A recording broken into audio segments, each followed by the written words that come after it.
2019లో YSR Congress party శ్రేణుల్లో ఒక కసి ఉంది.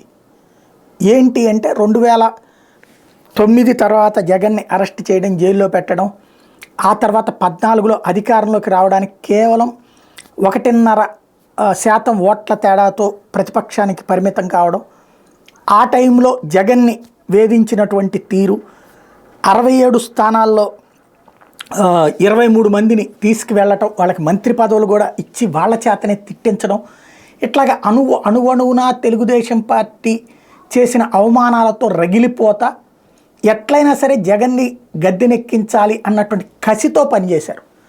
జేబుల్లో డబ్బులే పెట్టుకున్నారా, తమ శ్రమని పెట్టుబడిగా పెట్టారా, ఏమైనా చేస్తే ఒక కసితో 2019లో అధికారంలోకి వచ్చింది వైఎస్ఆర్ కాంగ్రెస్ పార్టీ. ఇవాళ రోజున ఆ కసి ఉందా?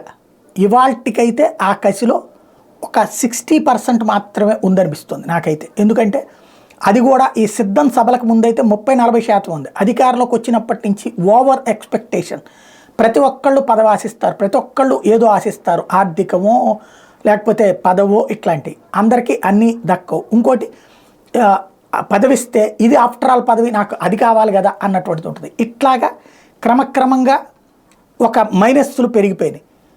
ఇక ఓ రకంగా చెప్పాలంటే అసంతృప్తి, నిర్లిప్తత పెరిగినటువంటి దశలో జగన్మోహన్ రెడ్డి మళ్ళీ తీసుకున్నటువంటి సీరియస్ స్టెప్స్ కారణం కావచ్చు, ఎలక్షన్లో సిద్ధం సభలు, వీటి ద్వారా టోటల్గా క్రోడీకరించుకుంటూ వచ్చి ఇప్పటికీ ఆ అసంతృప్తిని కొంతమేర చల్లార్చారు. ఇప్పటికి ఒక 50-60% దాకా సెట్ చేశారు. కానీ ఇంకా పూర్తి 2019 నాటి కసి అయితే లేదు. అధికారంలో ఉన్నప్పుడు వచ్చేటటువంటి ఒక దాన్ని ఏమంటారు, అహం కావచ్చు, లేకపోతే నిర్లిప్తత కావచ్చు, దాని ఇంపాక్ట్ ఎక్కువ కనబడుతుంది. అయితే ఇప్పుడు వస్తే ఇప్పుడు రావాలి, లేకపోతే ఇక లేనట్టే.